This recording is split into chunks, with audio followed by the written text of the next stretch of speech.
கன்னியாகுமரி, நெல்லை, தென்காசி மாவட்டங்களில் இன்று கனமழைக்கு வாய்ப்பு. தூத்துக்குடி, விருதுநகர், ராமநாதபுரம் மாவட்டங்களிலும் கனமழை பெய்யும் என வானிலை ஆய்வு மையம் கணிப்பு.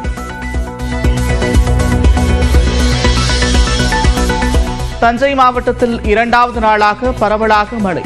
பட்டுக்கோட்டை, ஒரத்தநாடு உள்ளிட்ட பகுதிகளிலும் மழை பெய்தது.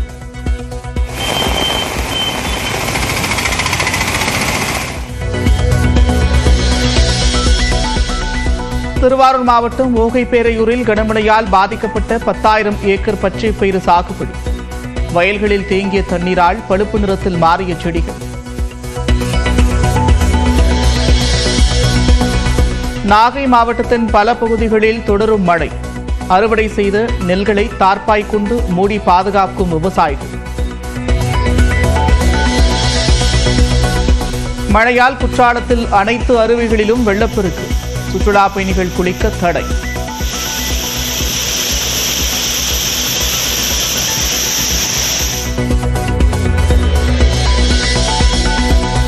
தனது பிறந்த நாளில் அரசு பள்ளிகளில் மாணவர் சேர்க்கையை தொடங்கி வைத்த முதலமைச்சர் மு.க.ஸ்டாலின் மாணவர்களுக்கு மாலை அணிவித்து வரவேற்றார்.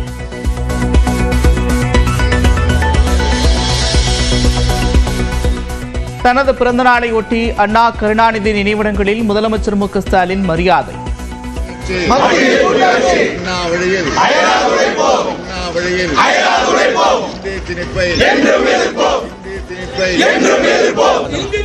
அண்ணா அறிவாலயத்தில் கேக் வெட்டியதுடன் தலைவர்கள், திமுக தொண்டர்களின் வாழ்த்துக்களையும் பெற்றுக் கொண்டார்.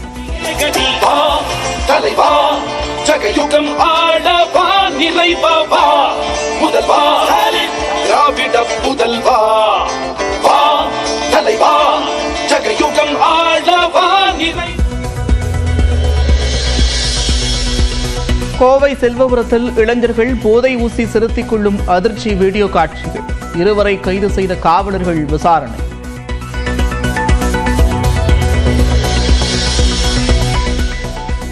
விருதுநகர் மாவட்டம் காரியாப்பட்டி அருகே வங்கனாக்குடியில் 4 வழிச்சாலையில் விபத்து. மதுரை தூத்துக்குடி நெடுஞ்சாலையில் 3 மணி நேரத்திற்கும் மேலாக போக்குவரத்து பாதிப்பு. கன்னியாகுமரி மாவட்டம் மறுமனையில் ஜூஸ் என்று நினைத்து மண்ணெண்ணெயை குடித்த 2 வயது குழந்தை மருத்துவமனையில் சிகிச்சை பெற்று வந்த நிலையில் மரணம். டெல்லியில் உள்ள தமிழ்நாடு இல்லத்திற்கு வெடிகுண்டு மிரட்டல். சோதனையில் புரளி என தெரியவந்ததை அடுத்து காவலர்கள் விசாரணை. ஹவுரா ரயிலில் எடுத்து செல்லப்பட்ட 77 லட்சம் ரூபாய் ஹவாலா பணம் பறிமுதல். பெரம்பலூர் மாவட்டத்தைச் சேர்ந்தவரை கைது செய்து விசாரணை.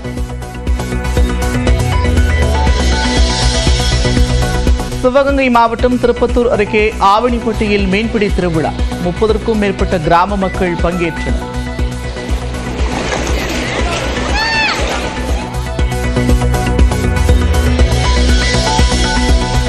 கோவை அருகே ஓனாபாளையத்தில் ஆடுகளை கவிச் சென்ற சிறுத்தை.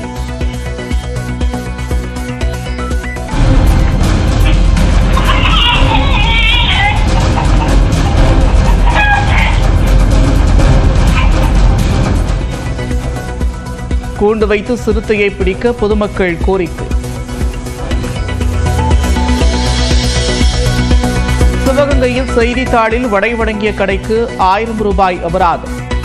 தடையை தொடர்ந்து மீறினால் உரிமம் ரத்து என்று உணவு பாதுகாப்புத் துறையினர் எச்சரிக்கை. கடலூர் மாவட்டம் லால்பேட்டையில் ஜவஹருல்லா உருவபொம்மை எரிக்க முயன்ற பாஜகவினர். காவல்துறையினர் தடுத்து முயன்ற நிலையில் வாக்குவாதம் தள்ளுமில்லை.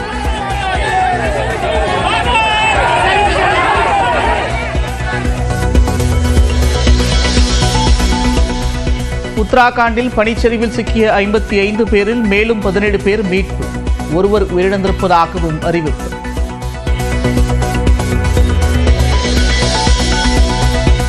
வெள்ளை மாளிகையில் செய்தியாளர் சந்திப்பின் போது வார்த்தைகளால் மோதிக்கொண்ட அமெரிக்க அதிபர் டிரம்ப், உக்ரைன் அதிபர் செலன்ஸ்கி.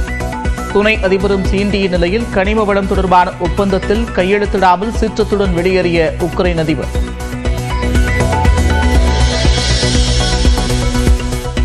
14வது குழந்தை பிறந்ததை உறுதி செய்தார் இலான் மஸ்க். தனது நிறுவனத்தின் அதிகாரி ஷுவான் சில்ஸுடன் 4வது குழந்தை.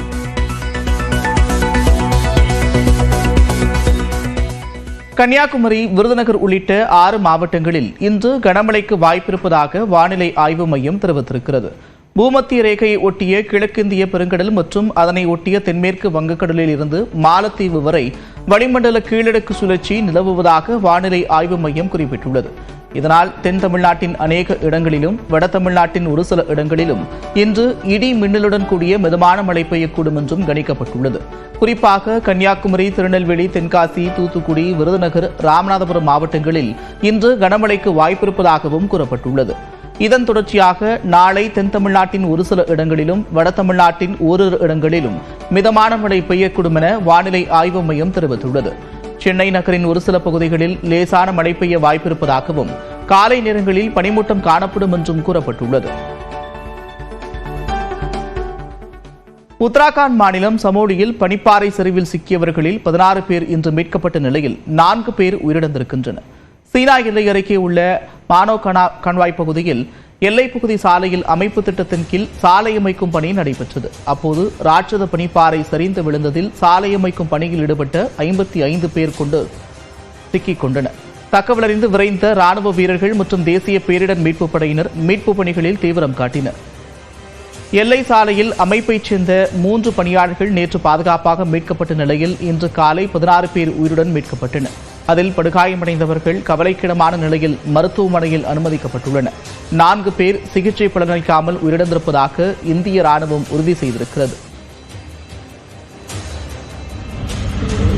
4 ராணுவ ஹெலிகாப்டர்கள் மூலம் எஞ்சிய 6 பேரை மீட்கும் முயற்சி தீவிரமாக நடைபெற்று வருகிறது. இந்நிலையில் பனிப்பாறை சரிவு ஏற்பட்ட இடத்தில் ஹெலிகாப்டர் மூலம் ஆய்வு செய்த அம்மாநில முதலமைச்சர் புஷ்கர் சிங் தாமி படுகாயமடைந்தவர்களிடம் நேரில் நலம் விசாரித்தார்.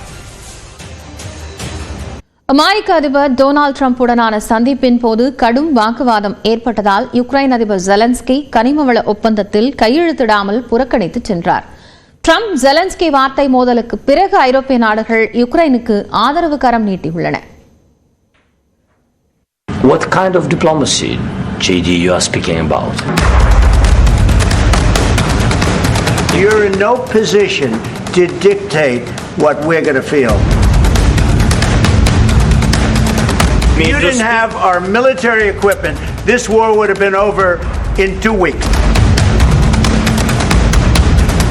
In 2 weeks, of course, yes. It's going to be a very hard thing to do business like this. ரஷ்யாவுடனான போரில் உக்ரைனுக்கு தாங்கள் கடந்த 3 ஆண்டுகளாக அளித்த உதவிகளுக்கு கைமாறாக அந்த நாட்டின் அரிய வகை கனிம வளங்களை வெட்டி எடுக்கக்கூடிய உரிமை தங்களுக்கு கால வரையில்லாமல் வழங்கப்பட வேண்டும் என்று ட்ரம்ப் வலியுறுத்தினார்.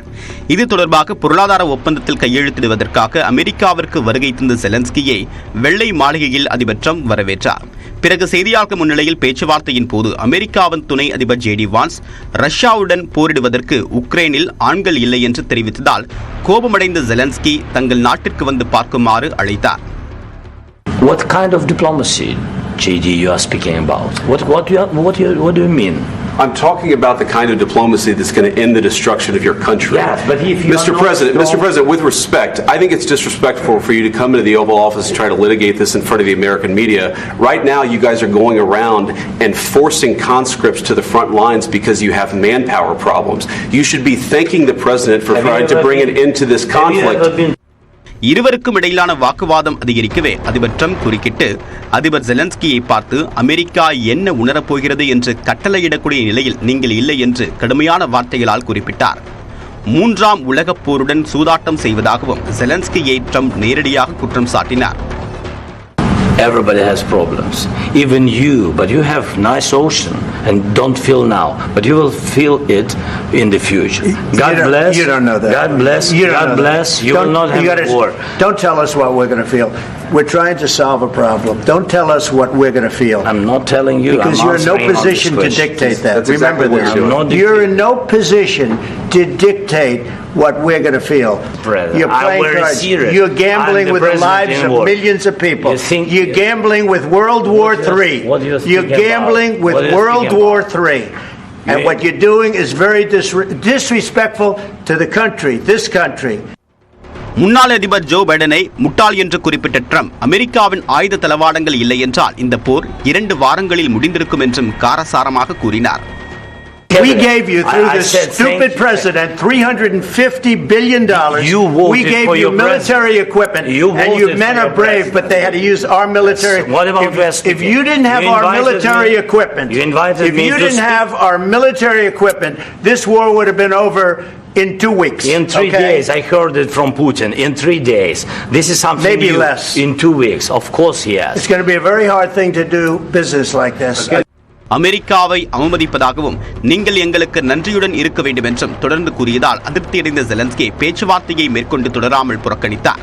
இதனால் வெள்ளை மாளிகையில் இருவரும் கூட்டாக பத்திரிகையாளர்கள் முன்னிலையில் கனிமவள ஒப்பந்தத்தில் கையெழுத்திடக்கூடிய நிகழ்வையும் மதிய விருந்தையும் புறக்கணித்துவிட்டு ஜெலன்ஸ்கி புறப்பட்டுச் சென்றார். இந்நிலையில் அதிபர் ட்ரம்ப் அலுவலகம் எடுத்திருக்கூடிய செய்தியில் அமெரிக்கா தலையிடுவதால் அதிபர் ஜெலன்ஸ்கி அமைதிக்கு தயாராக இல்லை என்று தீர்மானித்திருப்பதாகவும் அமெரிக்காவின் ஓவல் அலுவலகத்தை அவமதித்தாலும் அமைதிக்கு தயாராக இருக்கும்போது அவர் திரும்பி வரலாம் என்றும் தெரிவிக்கப்பட்டுள்ளது. இதனிடையே ட்ரம்ப் ஜெலன்ஸ்கி வான்ஸ் இடையிலான வார்த்தை மோதலுக்கு பிறகு ஐரோப்பிய தலைவர்கள் உக்ரைனுக்கு ஆதரவான நிலைப்பாட்டை தெரிவித்து வருகின்றனர். France, England, Italy, Spain, Poland, Hungary உள்ளிட்ட நாடுகளும் உக்ரைனுக்கு ஆதரவாக கருத்து தெரிவித்துள்ளன.